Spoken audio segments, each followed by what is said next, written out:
This is the prestigious Walnut Cup, and if you want it for yourself, you'll need to first win a majority of the competition events I've set up in my backyard, and second, be a squirrel. Welcome to the third and final year of my all-consuming battle with the squirrels in my backyard. And bust out the popcorn, because this year not only do we have amazing feats of athleticism and a lot of close calls, but also interspecies battles, home videos of Fat Gus as a baby, and a scandal that rocks the neighborhood so hard, you're just gonna have to see it to believe it. So hold on to your walnuts, and let's get started. Hello sports fans, and welcome to the Backyard Summer Games, where the greatest bushy-tailed athletes in all the world compete in 7 different events, including the long jump, the high jump, and spinning balance beam, all for the glory and prestigious Walnut Cup.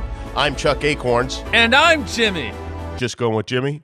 Yep, just Jimmy. All right, well, that is a pretty great name, and it's a beautiful day here in the backyard. The birds are singing, and the smell of fresh cut grass is in the air, which means it's time to head out to the action with our first event, the ski jump. Now I know what you're thinking. This is different, Mark, because this is a squirrel competition, whereas for the previous 2 years, you've designed a squirrel obstacle course and then placed your bird feeder at the end, so if the squirrels want the bird seed, they basically have to outsmart you and earn it. And that's true, but much to the utter dismay of both me and the birds, they're still just eating all my bird seed with impunity because they know they've won, and there's nothing I can do to stop them. So after 2 years, I've given up. We know who wins when it's me versus them, but who would win if it's them versus themselves? Like, what would happen if I create a series of events they have to compete against each other in?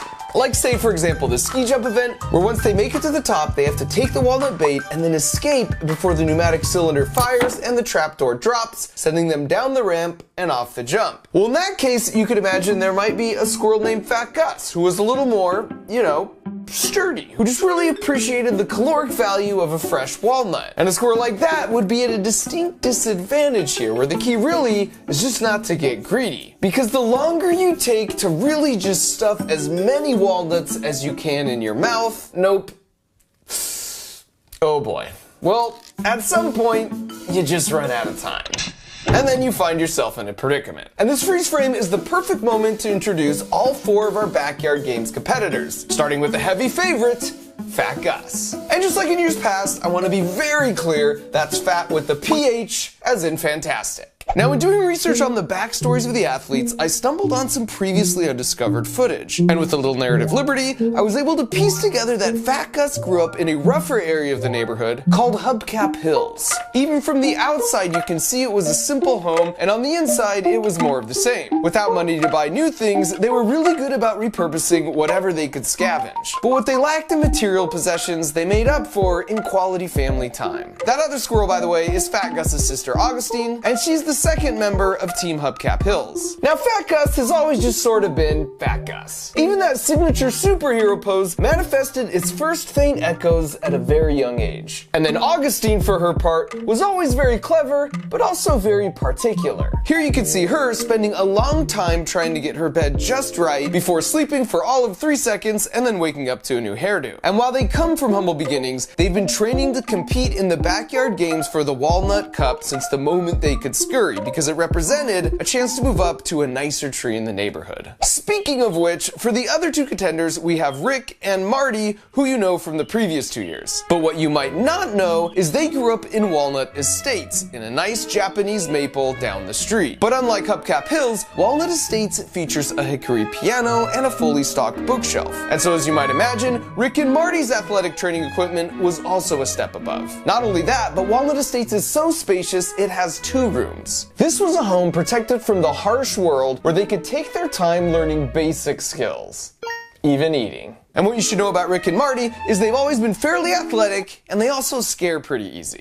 But despite their differences, what all 4 contenders have in common is they've been dreaming of this competition since they were old enough to sleep, so it'll be fascinating to see who comes out on top. Back at the ski jump, after a recovery and then a swift abandonment of ship, Fat Gus's teammate Augustine steps up for her attempt. And while she's nevertheless more dignified in her nibbling, the outcome remained unchanged. This angle right here is probably my favorite, because it's like 1 second there is a floor, and the next second, there's not. but she recovers beautifully like squirrels always do because they're masters of physics, as we covered extensively in my previous 2 backyard squirrel videos. Next was Marty, who was watching the other 2 from the sidelines and taking notes, and must have assumed it only fires if you walk directly onto the platform, because he did this clever number on his approach. And while he's clearly bad at deductive reasoning, he is good at scaring easily, which came in handy here because before the floor barely even drops, he's launched himself onto the roof. And finally we have Rick, who plays a conservative, and while that might be less entertaining for the crowd, it secures the first gold medal of the Backyard Summer Games for Team Walnut Estates. By the way, the Backyard Games is made possible by Acorns because their app allows you to invest like a squirrel through saving and investing your money little by little. Next up is the second event of the Backyard Games, the balance beam, but with a twist. The goal here is for the contestants to simply get all the way across before the beam starts to spin on them. Now, they've been preparing for this event for a long time. Here you see toddler Augustine struggling at first, but eventually getting to the point where she was still wobbly, but much more in control. Then over at Walnut Estates, Rick and Marty would practice advanced moves like the underbar crawl, demonstrating the sharpest of concentration. But honestly, who can resist a hanging chandelier? First up is Marty, who in an effort to calm his nerves, pumps himself up with the flex. You'll come to see that this is kind of his thing. Then immediately after making his way up onto the beam, he just goes for it and makes it all the way to the end. Almost. That's where his nerves ostensibly catch up with him because he pees his pants and then inexplicably tries to run all the way back to the safety of the start, where things end for him predictably. Next up is Augustine, and at the first sign of a spin, she yeets herself practically into my neighbor's yard. In the slow-mo, you see that classic make your body into a parachute pose that makes it so a squirrel can survive a fall from any height. Rick followed that performance by stepping up and making such quick work of the beam, it never even had a chance to spin. You could see the birds really appreciated that run as they watched from the telephone wire grandstands. The bird stands are constructed such that they give the birds a perfect view of the game without being bothered by the squirrels because the wires are too unstable. But that didn't stop them from trying because of course they were going to try. They literally just try everything. That's like what they do. Finally, there was Fat Gus, who had such a quick start it was on pace for the gold. But that's when things took a turn. Like actually.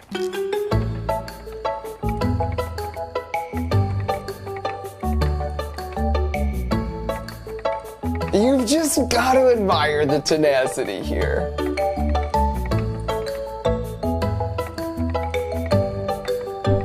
And the slow-mo here is also great because it really gives you a sense of what Fat Gus is actually thinking. Alright, let's just get back on top and back on bottom. Dang it. Okay. Tail in the eye, tail in the eye. Hold it, hold it. I'm just going back to the side. Seemed easier. And then, U-turn. Never mind. Here we go, back up.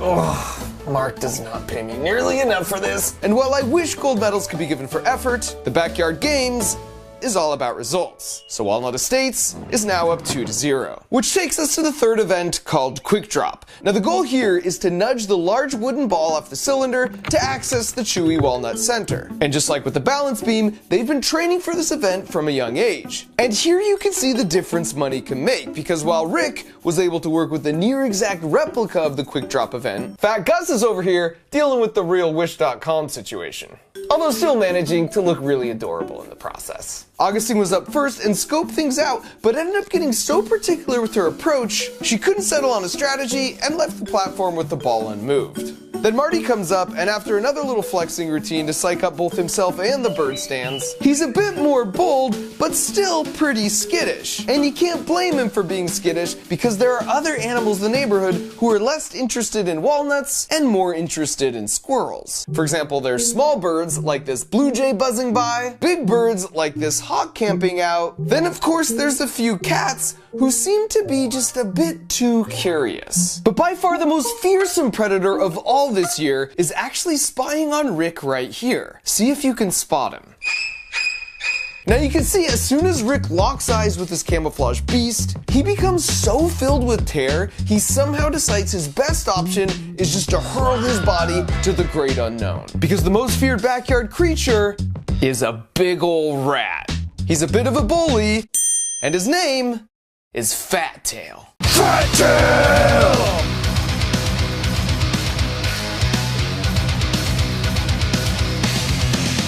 Tail!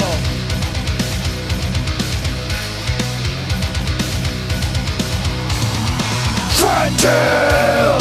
Fat Tail is just your classic schoolyard bully, even with his own friends. He wreaks chaos and tear in the backyard, and unfortunately, that's not the last we'll see of him. Back to the games, you can see Fat Gus steps up, and perhaps the tennis ball just wasn't close enough to the big wooden sphere after all, because this effort looked pretty similar to Augustine's attempt with no actual results. Which just left Rick, who was able to remove the ball without too much effort, but it's when he goes for the walnuts inside where he just really leaves it all on the table. And that gold medal performance meant Walnut Estates was now winning 3-0. Well, this is a best of 7 event. That means that the first team to 4 gold medals wins. And this may be turning into an old-fashioned rout. That's right, Chuck. Hubcap Hills really needs to step it up, because if Walnut Estates gets one more gold medal, they're going to be the winners of the backyard games. Which is all to say they needed a huge showing at the long jump if they ever expected to hoist the Walnut Cup. The rules here are pretty self-explanatory. You gotta jump from this platform and make it all the way to the sand pit, and the team with the most successful jumps wins. Rick is the first one up, and you can see he's really struggling to calculate the trajectory and to do the math in his head to make the jump work. But eventually he chooses to just go for it and to put his trust not in the math, but in himself. Which was the wrong choice. Next up is Augustine, and knowing what's at stake here, she musters an uncharacteristic amount of resolve and just goes full send, sticking a perfect landing. And so you can see Marty patiently waiting his turn on deck while she's enjoying the fruits of her labors, as Rick's like, "Hey, I know I didn't make my jump, but are you cool if I join you on the landing pad?" And she's like, "Yeah, that's definitely not an option," as she not only kicks him off, but double checks that he's really gone. And I should say, with all the excitement around the backyard games, there were other animals that would occasionally want to get in on the action too. Some who were bigger, and some who at least thought of themselves as bigger. Here's a long jump attempt, but it's like, dude, crow, you have wings. That's not impressive. Up next is Marty, who knows he needs to land this to keep them in contention, so for motivation, he calls upon an extremely rare alternating double arm flex. And with a big leap, and a bit of a mid-air tail correction, Walnut Estates keeps the pressure on. And finally, there's Fat Gus, who has to land this jump to keep their dreams alive. And while as Marty seeks motivation from the power flex, Fat Gus seeks motivation from the power nap, after which, a hush falls over the backyard. Here's the approach. And the launch.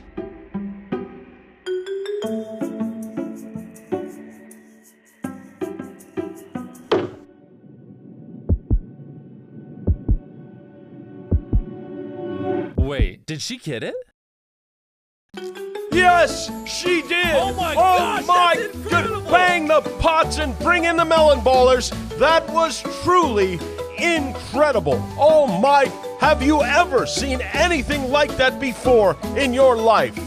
No? Me neither. And so as Fat Gus sits there enjoying the sweet taste of victory with their first points on the board, Rick realizes his hopes for redemption through a tiebreaker round are dashed as he shows himself down and heads to the next event, which happens to be the Nutcracker. Now for the Nutcracker, the gold medal goes to the first contestant to somehow open, then eat the actual nut in the walnut shell. And once again, prep work for this very moment started at a young age. At Walnut Estates, admittedly there was some confusion as to how this event works, but with a little bit of teamwork, they eventually figured it out. Over at Hubcap Hills, you can see things were predictably less bougie, so it'll be interesting to see how this plays out. After heading over from the long jump, Rick comes in strong, but then freezes up as he tries to remember how they did this as kids. And after seemingly drawing a blank, he just decides to go ask Marty. And that appears to do the trick, because upon returning, he scores a successful removal, but fumbles on the goal line, which is an out-of-bounds violation. Marty was up next, and having just coached Rick through this, he knows exactly what to do. Ooh, Marty with the nice fumble recovery. But after finding the exact perfect way to hold the shell, he takes the walnut out of bounds and decides to go off and bury it. And while this is a disappointing showing for Team Walnut Estates, this isn't that surprising because even as a baby squirrel, he was really good at hiding things. Here he takes their favorite toy basketball and then cleverly buries it under the rug, so there's no possible way Rick's ever gonna find it. Fat Gus is up next, and to the surprise of no one, removes, then shells the walnut in record time, like a true professional. And then finally there's Augustine, who takes a completely different approach, but it still counts, which gives Hubcap Hills a clear and decisive win, keeping their dreams alive and building on their momentum. Which brings us to the penultimate challenge in the backyard games, the Thunderdome, with 2 tubes that lead in from platforms on either side. And the rules here are pretty simple. Basically, the contender, who's the last squirrel standing in the dome, takes home the gold. Now at this point, it probably won't surprise you to learn that both homes had quite a bit of wrestling in them growing up. And while Marty's favorite move was the piano slide to the surfboard, Fat Gus's go-to move was definitely the tail grab. So it'll be interesting to see what strategies carry over to today. And so after setting it out in the yard for a bit, the first on the scene was Fat Gus, who was somewhat intrigued, trying to figure out how to get inside, and after some amount of investigating, with only minor distractions and a quick power nap, the dome was breached. And Fat Gus was really enjoying time in the Thunderdome. That is, until a certain bully rat decided to show up. Fat Tail! And at first you can see Fat Gus stands by sort of helpless, as Fat Tail comes in and starts stealing all the walnuts. But after he leaves, Gus reclaims the throne with a newfound resolve, so that when Fat Tail returns, the bullier becomes the bullied, and he's kicked off the platform, never to return again. And after that moment, you could just tell there was a newfound confidence. This was Fat Gus's world, and we're all just living in it. I mean, not even the barking dogs were safe from this newfound bravado. And because all the other squirrels could see what was going on, it's no surprise that anytime the king showed up to the Thunderdome, things cleared out real quick. Which means Hubcap Hills took the gold, tying things up at 3-3, setting up the ultimate showdown in the final event to settle who would be the Backyard Games champions. And so this was it. The morning of the final competition had arrived, and you could sense the anticipation in the air throughout the neighborhood. Everything would come down to the high jump. So the competitors made their way over to the backyard, running through the training progressions in their heads, preparing themselves mentally for what lay ahead. Fat Tail! Oh my goodness, Fat Tail, come on. So disappointing. What a shameful example of poor sportsmanship, clearly just trying to get in their heads the morning of the final event. Even the birds were expressing their distaste in the best way birds know how. But the mark of a true professional is being able to clear your mind, as you can see Augustine do here, as she then makes her way up to the platform. And Augustine starts out with what is arguably less of a jump and more of a hoist, but whatever. Rick went a bit quicker, but then got slowed down on his exit because he discovered he could see himself in the reflection, and he knows a handsome devil when he sees one. Fat Gus and Marty, on the other hand, were able to clear this one with minimal effort, which meant it would all come down to the highest high jump setting. Rick went first, but after choosing a bad angle, things did not end well for him. Augustine used her meticulous planning to size things up and then deduced that the best way over was under. And while clever, it was a clear violation of the rules, so she was out too. That left Marty and Fat Gus to decide it all. And after a final flex to really hype himself up, Marty turned his attention to the platform, stepped up, and with a big effort, he did it! He actually pulled it off. Although he sort of grabbed the side to do it, so that meant if Fat Gus could go over clean without using the side, that would give the humble underdogs from Hubcap Hills the championship. Here's Fat Gus with the approach, sizing up the bar. The jump is up, a bit of a pause, still paused. Oh no, Fat Gus! Wow. Well, okay. I guess that means Marty gets the gold, and that puts Walnut Estates to 4 gold medals, making them the official winners of the Backyard Games. So, there you have it. I mean, you could see they're ecstatic, and rightfully so. It was a hard-fought and well-earned battle. Wait a second, I'm getting some breaking news. Stand by for just a... Oh no.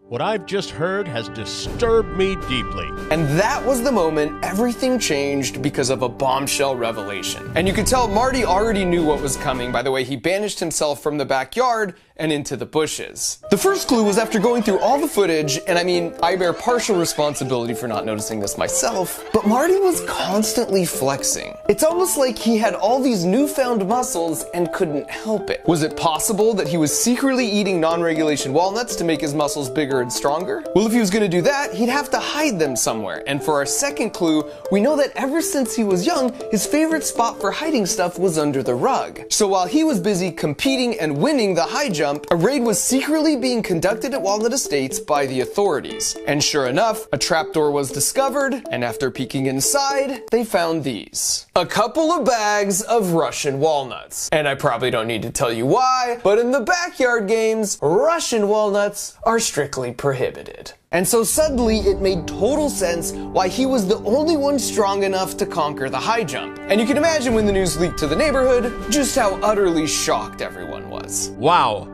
This is disappointing on a molecular level. And I say that not just as a sportscaster, but as an American. Quite frankly, it's a disgrace to the integrity of the backyard games. But on the bright side, it meant an adjustment had to be made. This means their high jump gold medal goes to Hubcap Hills and makes Hubcap Hills the champions of the Backyard Summer Games. And with the news of the reversal, you can see Fat Gus wasted no time making it down to the trophy, and Augustine was so happy, she just couldn't contain herself. Well, okay. A lot of saliva on my mustache. So the only question that remained was just how Marty would have even got a hold of those. It's just, you can only get Russian walnuts at night from the underground sewer network. Squirrels aren't even nocturnal. I mean, he'd have to go through... Wait a second. Zoom in right there. Of course. Fat Tail was masterminding the whole thing all along to cheat the system. Eventually, Fat Gus and Augustine took some endorsement deals, and they used the money that poured in to relocate their house to the Japanese maple down the street. With, of course, the addition of a conspicuous lawn ornament as a playful flex to their neighbors below. And speaking of their neighbors, they all eventually found it in their hearts to forgive Marty, because that's just what good friends do. Which is all to say, in the end, they all lived in harmony, happily ever after. Well, except for Fat Tail. He did some hard time in the slammer because he's a jerk. Fat Tail! Fun fact, squirrels only remember where they bury about 25% of their nuts. That means if you see a big old oak tree, there's a decent chance it's there because of a squirrel. And as a human, I look at this acorn, and to be honest, it's not even that big. So it's crazy to imagine that this, with a little help from Fat Gus, could turn into this. This makes squirrels nature's greatest investors because they leave 3 out of every 4 acorns in the ground, and with enough time, those acorns can turn into mighty oak trees that can provide way more acorns for generations of squirrel babies to come. And I got some great news, because if you want to start investing like a squirrel, there's a very appropriately named app called Acorns that makes it super easy. You can start by investing your spare change in a diversified portfolio built by experts. Plus, you can open an early account for kids and then add money automatically, and then let friends and family invest in their future too. And the sooner you start investing, the more chance your money has to grow over time. So download the Acorns app today and get started. Oh, and also, if you're an Acorns customer, you get access to exclusive behind-the-scenes content from my backyard squirrels. So if you want to check out more feats of squirrel awesomeness, download the Acorns app and start investing like one. Thanks for watching.